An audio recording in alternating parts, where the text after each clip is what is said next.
وسيبني مساحه هنا عشان اعرف اتحرك وانا بقص. وهبتدي ان انا اشف، يعني اشف دي كده اهو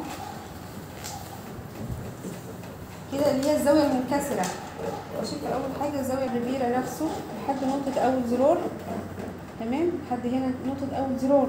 وبعدين اشف الخط مستقيم كده الحدود الخارجيه كلها. وبعدين اشف من هنا كده جزء، يعني اشف مثلا حوالي 10 او 12 سم بالكتير، مش اكتر من كده. خلاص هنشيل ده.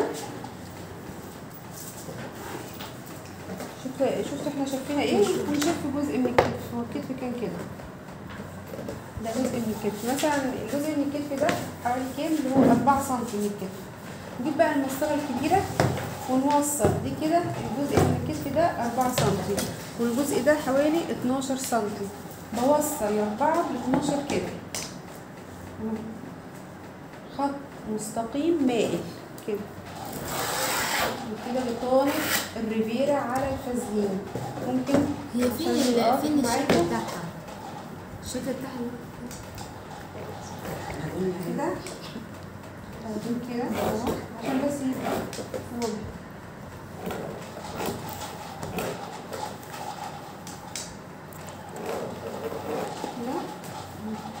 ده عشان بس يبقى واضح في التصوير، لان انا بسال كتير قوي على السؤال بتاع بطانة الريفيرا ده.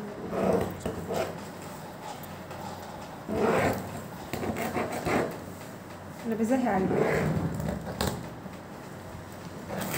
خلاص كده دي بطانة الريفيرا بس ناحية واحدة بس، يعني يا اما هي يمين يا اما هي ايه الناحية الشمال. فانا عايزة اعمل التانية بقى. ما ينفعش اروح واخدة نفس الامامي ده كده واروح اشف بنفس الطريقة، ان انا اخد اشف كده يبقى ده نفس الاتجاه. لا كده غلط، المفروض يكون عكس بعض، يعني واحدة يمين واحدة شمال. طب اطلعهم ازاي عكس بعض؟ اروح التانية الفازلين كده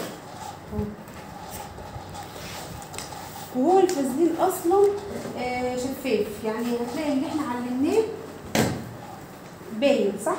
عشان كده انا زهيته. روح حاطه دبابيس هنا، حط دبابيس هنا، دبابيس في النهايه.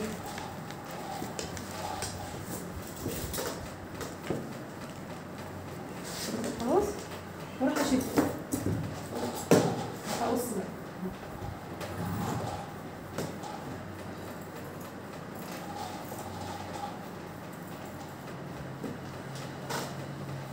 كده انت طلعت واحده يمين وواحده شمال.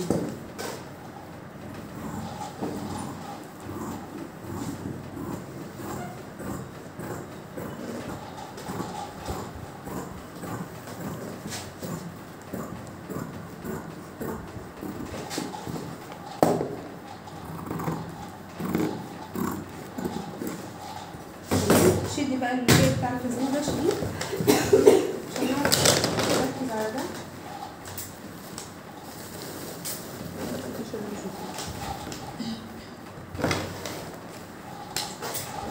كده اهو طلعت 2 ريفيرا، واحده يمين واحده ايه شمال. بجيب بقى باقي القماش بتاعي. طبعا احنا قصينا الخلف الاثنين الاماميين والكمين، يعني قاصين كام قطعه؟